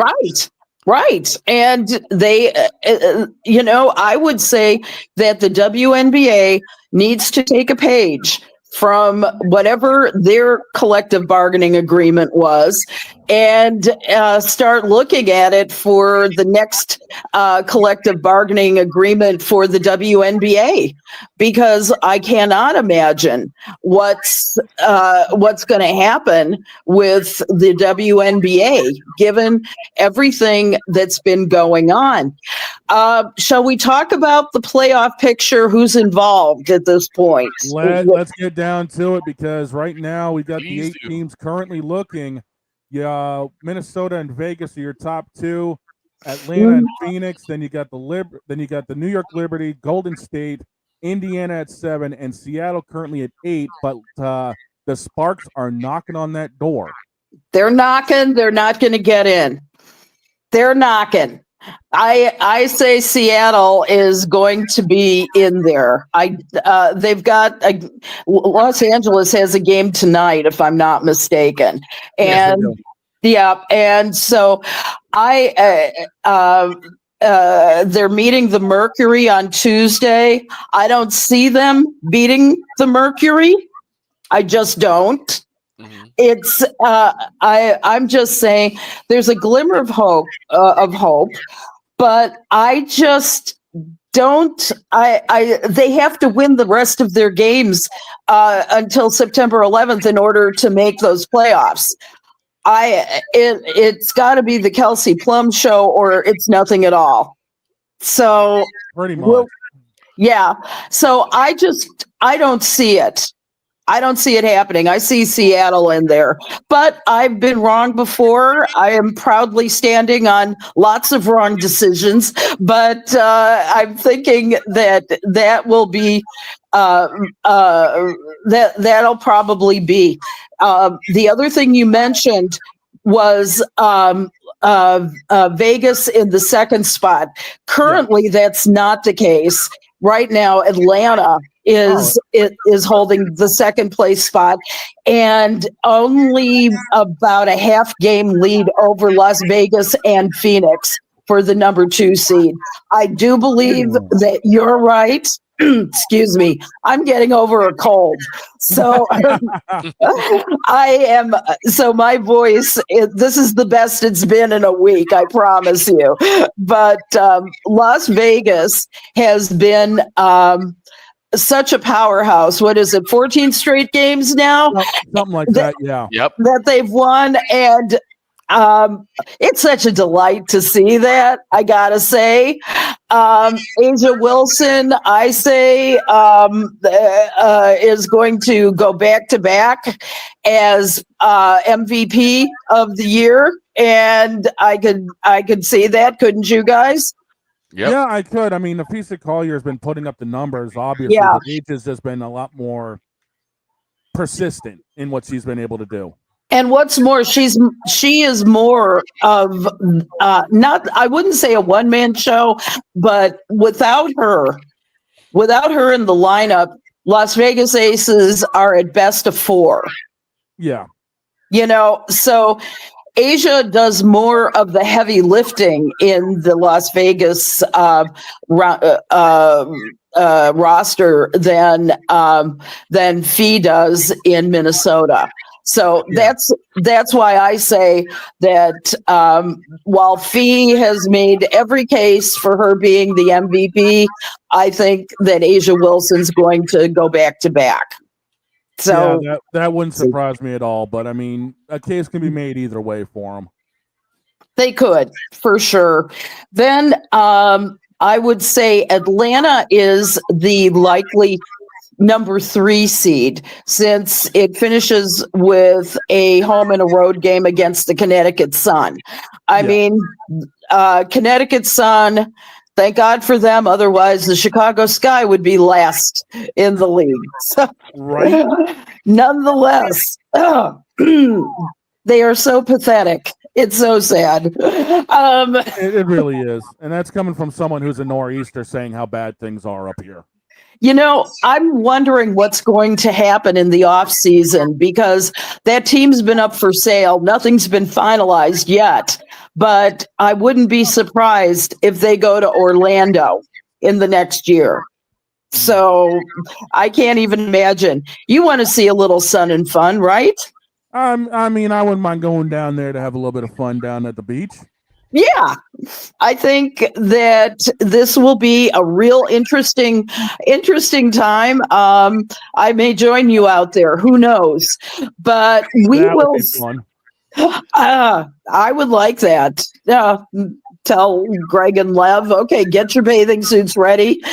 We're going to invade Orlando and watch some women's basketball. We're gonna do it. So, Kelly, I blame you for the Las Vegas Aces. You blame me? I playfully blame you because it was because of you on this show when you openly and smartly questioned, what is Becky Hammond doing? Yeah. Well, as my late dad would say about my 49ers, now you pissed him off. Yeah, I know. Becky heard this and went, "Oh my God, I'm pissing Ellie Moran off." I could just see it. Well, we got to get something done here, people. Come on, bitches. Let's do it. And now to borrow the phrase of a mutual favorite announcer of ours, the late great Jim Durham, they're flirting with the number 2 seed in the WNBA right now. Yes, they are. They're going to have the number 2 seed. I'm mad now. There's no question to my mind. I mean, once Becky Hammond can set a fire beneath them, then and they've been on fire virtually the entire second half of the season. I mean, they would not be there without Asia Wilson or Becky Hammond. Those are the two. So, and the Aces dealt with a lot of injuries too. They lost Asia Wilson for a week. They lost Jewel Lloyd, and yet here they are, the number 2 seed in the WNBA playoffs. And Smitty, can you confirm? I'm just catching up on everything. I had to step away. LA out and Seattle in. Is that confirmed? Because I know we had to beat LA.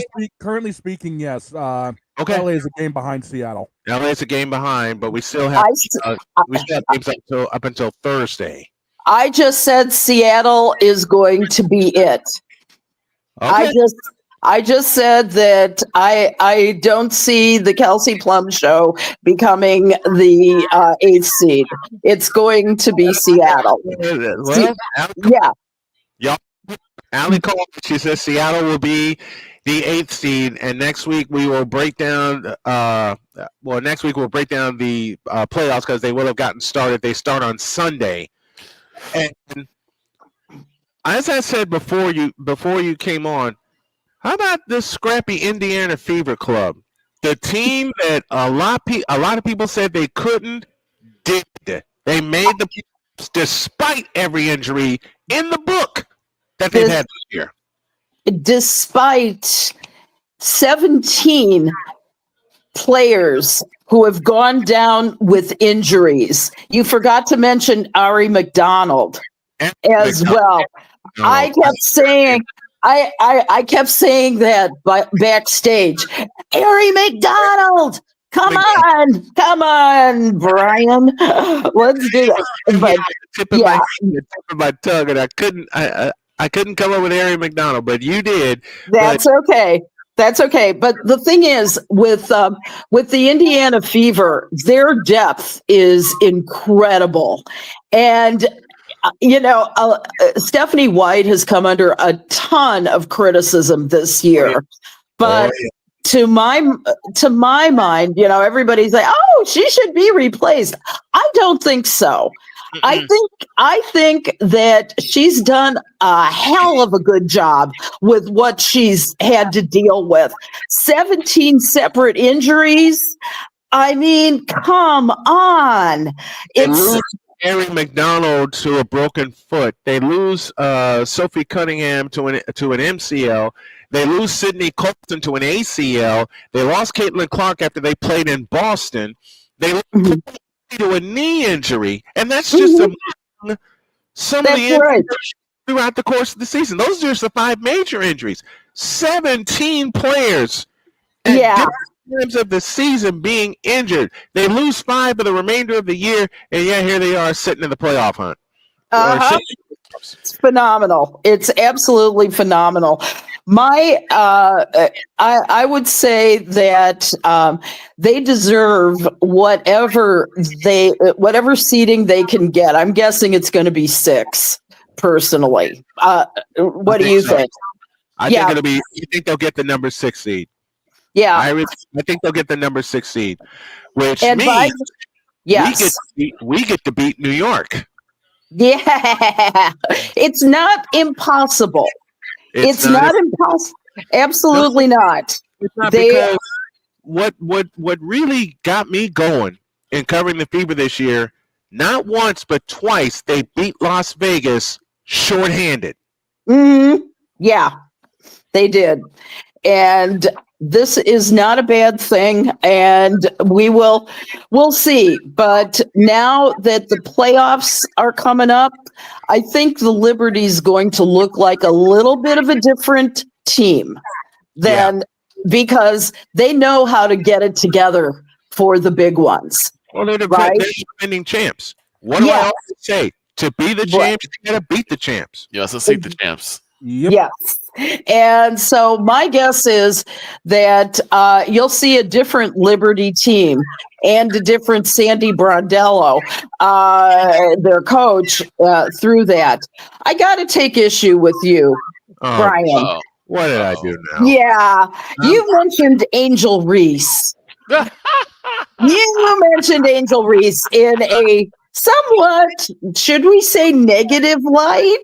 And I want you to explain what you mean about Angel Reese, who's Angel Reese. who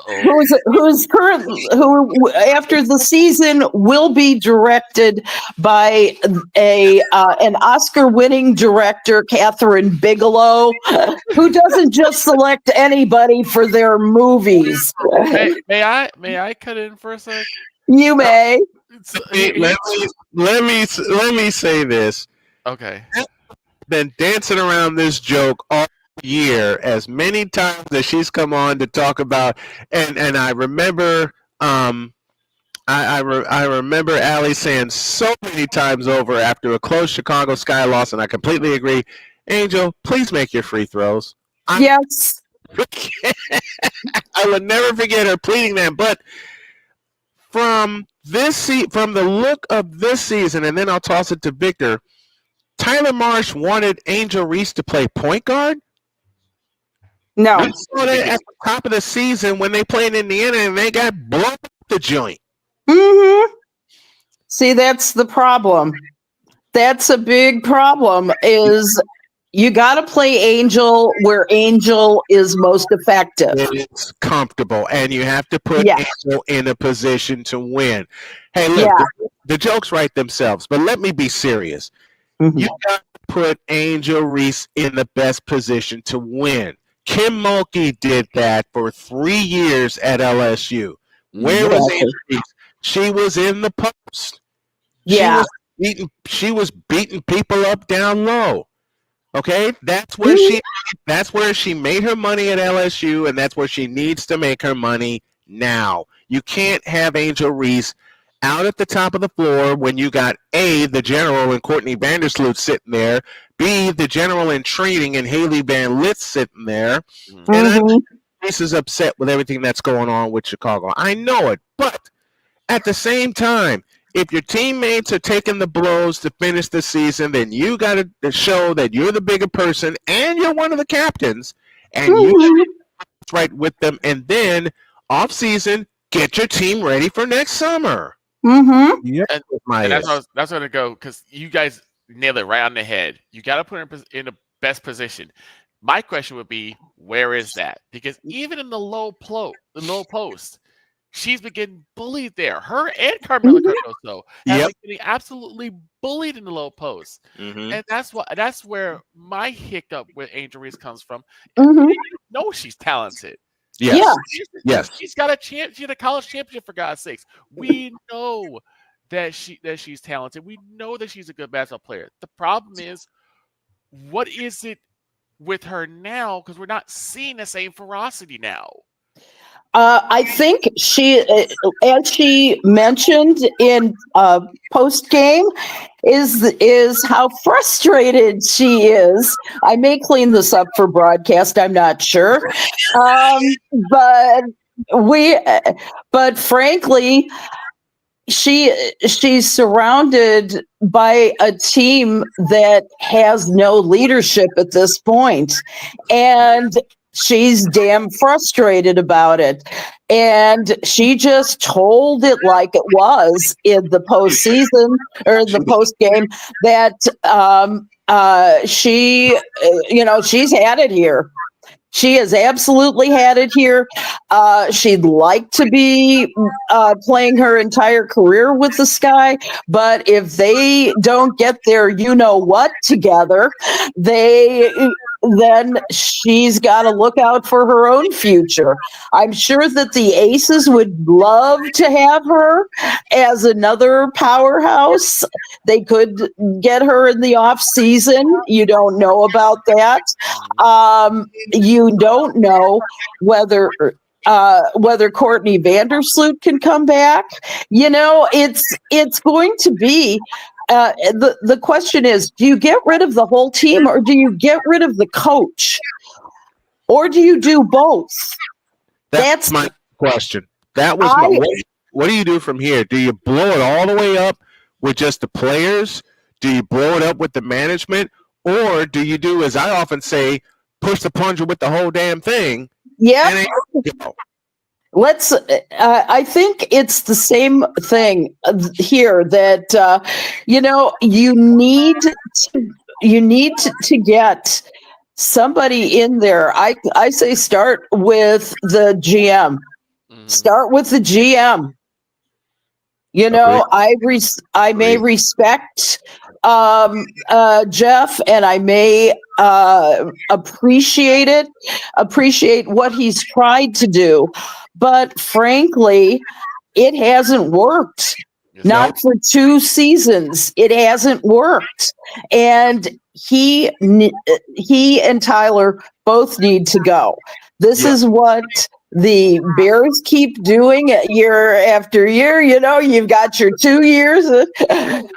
Don't get me started on the NFL. Don't get me started on the Vikings versus the Bears last night. You know what? I was thinking about asking a question, and I'm like, you know what? No.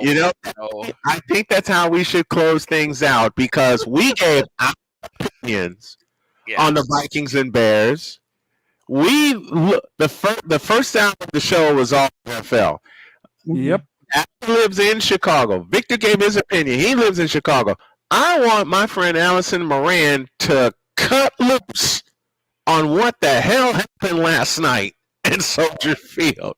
I am letting her cut loose. I'm going to just sit back and have my popcorn or my trail mix. I have to eat healthy. My wife says so. I'll say one thing. Yes, sir. 12 penalties, 127 yards.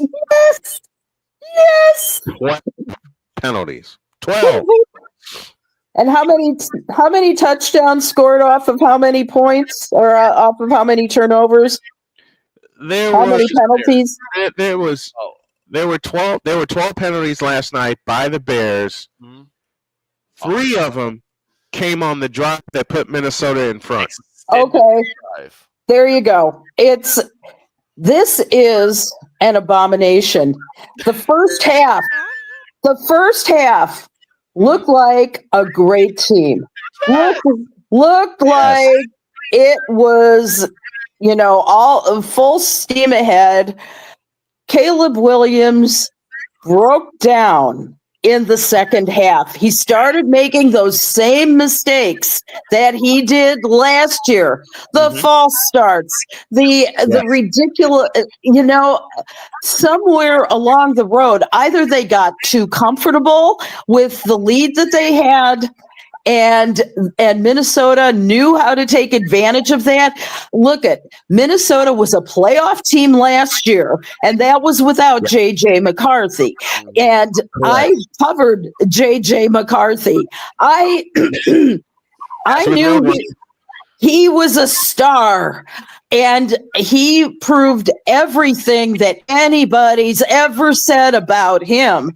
And in his first major NFL game, following rehab from a very bad knee injury last season, blew him out for the whole year. Here's what the Bears have got to do, and that is the Bears have got to go back to their drawing boards, and they've got to assess their quarterback. They've got to assess the offensive line because that's where I saw the biggest failures last night. They have got to learn how to keep a lead. Yes. They've got to learn how to protect it because they didn't do bleep last night. Well, one thing that encapsulates your point so well was, I believe it was 2nd and 20 after a hold on the Bears. Yeah. Caleb Williams is in trouble of being sacked, right? Yeah. He gets away from the coverage, from the pressure. He's rolling to his left, and instead of him taking a sack that might lose you 4 or 5 yards, he throws the ball to nobody in sight and gets an intentional grounding call that not only you lose a down, but now you're knocked back 10 more yards. So now it's 3rd and 30. So in essence, that play alone cost them 15 yards. Yes. Yeah, exactly. How do you do that? This is your second year? Yeah. This was a rookie mistake. Yes. And you know what I saw was someone who's having with Caleb especially, I saw somebody who's having a hard time managing and directing a line. You know, he became a little boy again, you know, and it's like, you know, I'm kind of going, come on. Look what JJ did. JJ took command in that second half. And he's like, don't worry, guys. Everything's going to be okay. You know, you go here, you go there. I mean, he's a little general on the field, which is what you really need. And Caleb has to do the same. The other thing that I saw him doing, which I hate, is he's not reading the field fast enough. Yeah. He is so slow. It's like, because I see him hesitating just enough time. He's putting himself in the position of getting sacked. He's putting himself, he's putting some real danger to his receivers of getting tackled. You've got in that moment of hesitation, and I saw him do it multiple times last night. It can't be. Go ahead. And here's the other thing. Mm-hmm. Tell me why he was throwing the ball short of the sticks always, all night, even on the touchdown scoring drive. Here, there were 2 passes on that opening drive where he threw the ball short of the sticks. If you're 3rd and 5, why are you telling your receivers to settle short of the first down? Yeah, you don't do that. That's not winning football. Here's the other thing too, and we talked about before about how he's already let me know he can't read blitzes. So what do the Vikings do? They blitz. They set the house. They set the house. It's like, and I'm gonna hurt myself saying this, but you saw a lot of Dak Prescott in Caleb Williams. Once it goes left, once it goes sideways, it stays sideways. He completely deflates. Yep. That's the difference. The one thing I can say about Dak in the Philadelphia game is that he didn't really deflate. He kept trying to push the game. Unfortunately, CeeDee hands failed him. But with Caleb, and you saw this with every single quarter, he started getting more deflated, more defeated, and he stopped playing with that. He stopped playing with that urgency that he did before. He stopped playing. Yes. And as I said at the top of the show, Caleb Williams was great for 6.5 minutes. He was spectacular for 6.5 minutes. He was sensational for 6.5 minutes, which was the touchdown drive. Yeah. And it was fine for Pee Wee football, but You're ready. Now you're playing 60 minutes of football. So please, by all means, play it all. You know a comparison that got hit? Do you know a comparison someone made to me over the course of the weekend? Oh, man. And y'all need to hold on to your seats for this. Napoleon, you especially. Someone said to me, and I swear to God this happened while I was warming up for Sunday Night Football. Okay. Don't need you to push the button. Someone said to me, hang on, I got you. If you put Caleb Williams on that loaded 49er team, Caleb Williams will succeed. Mm-hmm. Close quote. You could put. Oh, Jacoby hell Brissett nah. And my response came via Bishop Bullwinkle. Hit it. Hell no, to the no, no, no. Hell to the no, hell to the no, to the no, no, no. With that 49er line, you could put Jacoby Brissett behind center, and he'd do well. And here's the thing about Caleb Williams, and we'll close it out here. Mm-hmm. I want you to rewind back to one game last year. And Victor, you know the game I'm talking about. Mm-hmm.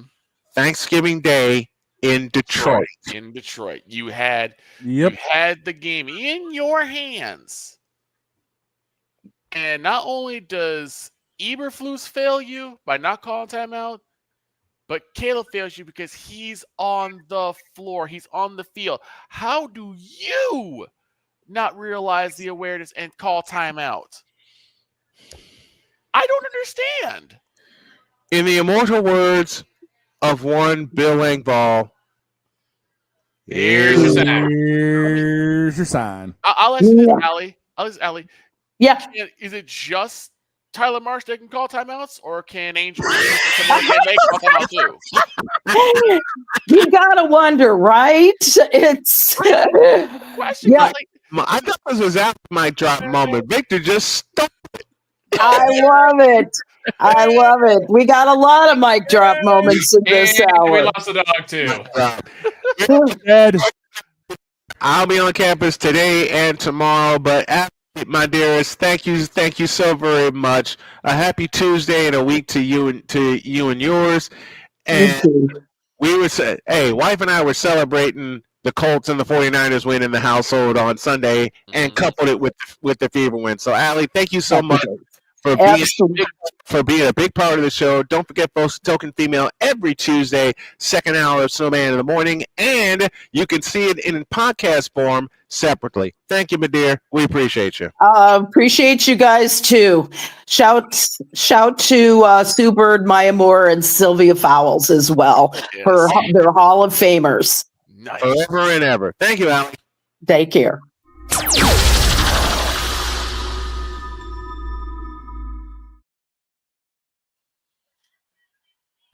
Have a good day. God bless. Remember to make your next move your best move. And always remember, if your dreams don't scare you, they are simply not big enough. Dream big, do bigger. We are, and we hope you are too. And always remember, whenever you are in distress, take off your baseball cap and throw it in the air.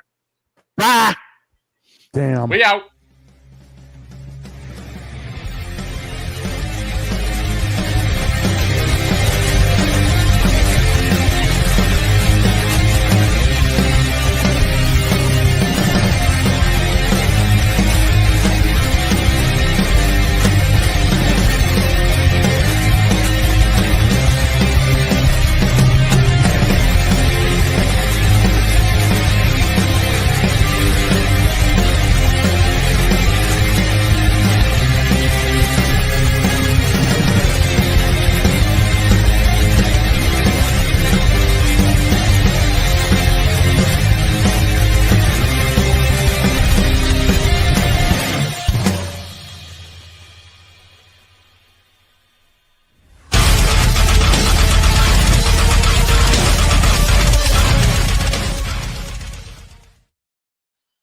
Just remember, Chicago, this is your quarterback. Get rid of him. The confessional returns on Friday. Live. Oh, hell. hell. See you later. See ya.